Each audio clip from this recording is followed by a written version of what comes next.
Good morning, class. Today we will start our second chapter of civics. The name of the second chapter is Federalism, यानी कि संघवाद. In the previous chapter, we noted that vertical division of power among different level of government is one of the major form of power sharing in modern democracy. पिछले chapter में आपने ये देखा कि शासन के विभिन्न स्तरों के बीच जो पावर का अलग अलग बंटवारा आधुनिक लोकतंत्र में सत्ता की साझेदारी का एक आम रूप है. इन दिस चैप्टर इस अध्याय में इस चैप्टर में we focus on this form of power sharing. हम सत्ता के बंटवारे के इसी रूप पर विचार करेंगे. It is the most commonly referred to as federalism. इसे आमतौर पर संघवाद कहा जाता है. We being by describing federalism in general terms. इसे एक ही लोकतांत्रिक व्यवस्था के अंदर अलग अलग इलाकों का साथ रहना और चलना संभव हो पाता है. The rest of the chapter tries to understand the theory and practice of federalism in India. और जो बाकी हिस्सा है चैप्टर का उसमें भारत के संघवाद के जो सिद्धांत हैं और इस व्यवहार को समझने की कोशिश की गई है. A discussion of the federal constitutional provisions is followed by an analysis of the policies and politics that has strengthened federalism in practice. संघीय ढांचे से संबंधित संवैधानिक प्रावधानों पर चर्चा के बाद इस चैप्टर में हम संघवाद को, फेडरलिज्म को और भी मजबूती देने वाली जो हमारी पॉलिसीज़ हैं और जो पॉलिटिक्स है उसका हम एक रूप से विश्लेषण करेंगे. Towards the end of the chapter, इस चैप्टर के आखिर में, अंत में, we turn to the local government in new and third tier of Indian federalism. भारतीय फेडरलिज्म के जो एक नया स्तर है, तीसरा स्तर है, नया स्तर गवर्नमेंट का, उसके बारे में हम पढ़ेंगे, उसके बारे में हम चर्चा करेंगे. नेक्स्ट है इसमें व्हाट इज फेडरलिज्म. संघवाद क्या है. Let us get back to the contrast between Belgium and Sri Lanka that we saw in the last chapter. आइए एक बार फिर पिछले अध्याय में दिए गए बेल्जियम और श्रीलंका के बीच जो डिफरेंस है उस पर हम गौर करेंगे. You would recall that one of the key changes made in the constitution of Belgium was to reduce the power of the central government and to give these powers to the regional governments.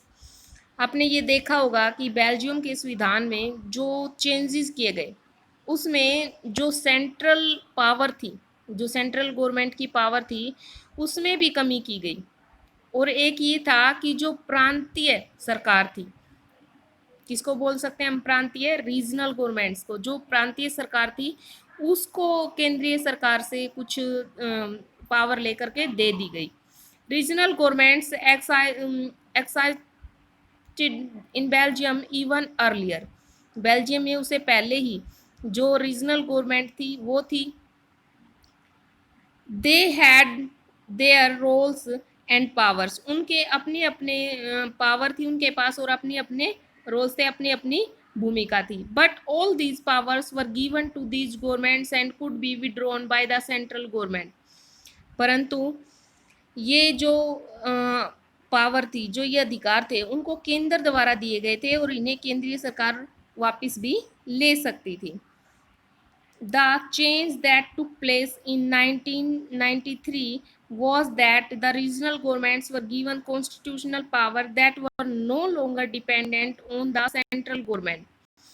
1993 में कुछ changes हुए जिसमें जो regional government थी उनको कुछ constitutional power दी गई और इस पावर्स को जो उनको पावर दी गई, इस पावर के लिए जो रीजनल गवर्नमेंट थी वो अब सेंट्रल गवर्नमेंट पर निर्भर नहीं रही कि भाई सेंट्रल गवर्नमेंट कहेगी तभी हम कोई कार्य करेंगे, नहीं, अब उनके पास उनकी खुद की पावर होगी। Thus Belgium shifted from a unitary to the federal form of government. अब इस प्रकार जो बेल्जियम था उसमें क्या हो गई कि एकात्मक शासन की जगह संघीय शासन प्रणाली ने अपना ली। Sri Lanka continues to be for all practice purpose a unitary system where the national government has all the powers। लेकिन जो श्रीलंका थी उसमें क्या थी कि उसमें अभी भी जो सेंटर पूरी पावर थी वो सेंट्रल गवर्नमेंट के पास ही थी। उसका जो सिस्टम था यूनिटरी सिस्टम वो अभी भी किसके पास थी, जो सेंटर की गवर्नमेंट थी उसी के पास थी। Tamil leaders want Sri Lanka to become a federal system, और तमिल नेता चाहते थे कि कंट्री में सच्चे अर्थों में संघीय शासन की व्यवस्था कायम हो जाए, फेडरल सिस्टम लागू हो जाए। Federalism is a system of government in which the power is divided between a central authority and a various constituent units of the country। जो फेडरलिज्म है वो एक प्रकार का सिस्टम है जिसमें जो पावर है वो केंद्र के पास पूरी पावर न रह करके वो डिवाइड कर दी जाती है। किसके बीच में, जो अलग अलग गवर्नमेंट के टायर्स बनाए गए हैं, फर्स्ट सेकंड एंड थर्ड जो भी टायर्स बनाए गए हैं, जैसे रीजनल गवर्नमेंट है, सेंट्रल गवर्नमेंट है, सिर्फ सारी पावर सेंट्रल गवर्नमेंट के हाथ में नहीं रहती, अलग अलग जैसे स्टेट की गवर्नमेंट के पास अपनी पावर है, रीजनल गवर्नमेंट्स के पास अपनी पावर है, तो वो बांट दी जाती है। यूजुअली ये federation has two levels of government. क्या होता है कि आमतौर पर जो एक फेडरल सिस्टम होता है उसमें दो प्रकार की गवर्नमेंट होती हैं। One is the government for the entire country, एक गवर्नमेंट तो पूरी कंट्री की गवर्नमेंट होती है, that is usually responsible for a few subjects of common national interest, जिसमें राष्ट्रीय जो मान लो जो सेंट्रल गवर्नमेंट के कार्य हैं वो आते हैं, वही करती है, पूरे राष्ट्र के लिए जो कार्य होते हैं वो उसके अंडर आते हैं, वो रिस्पॉन्सिबिलिटी आती हैं। The other are governments at the level of province or state that look after much of the day-to-day administrating of their state। एक तो होती स्टेट गवर्नमेंट जो दिन प्रतिदिन की अपनी अपनी जो कार्य होते हैं, कामकाज होते हैं दिल्ली के, वो संभालती है, वो देखती है।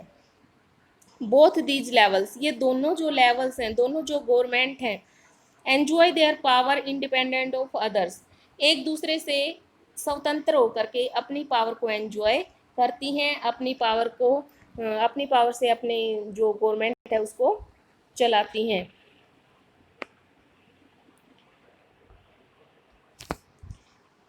कल हम ये नेक्स्ट करेंगे स्टूडेंट्स। आज हमने देखा है कि फेडरलिज्म क्या होता है और फेडरल गवर्नमेंट किस तरीके से चलाई जाती है, ये देखा। हम डिटेल से इसको कल हम पढ़ेंगे। Thank you, have a nice day. कल आप जो भी आपके नोट्स रह गए हैं वो अपने कंप्लीट कर लीजिए, साथ साथ रिवीजन भी करते रहिए। Thank you, have a nice day.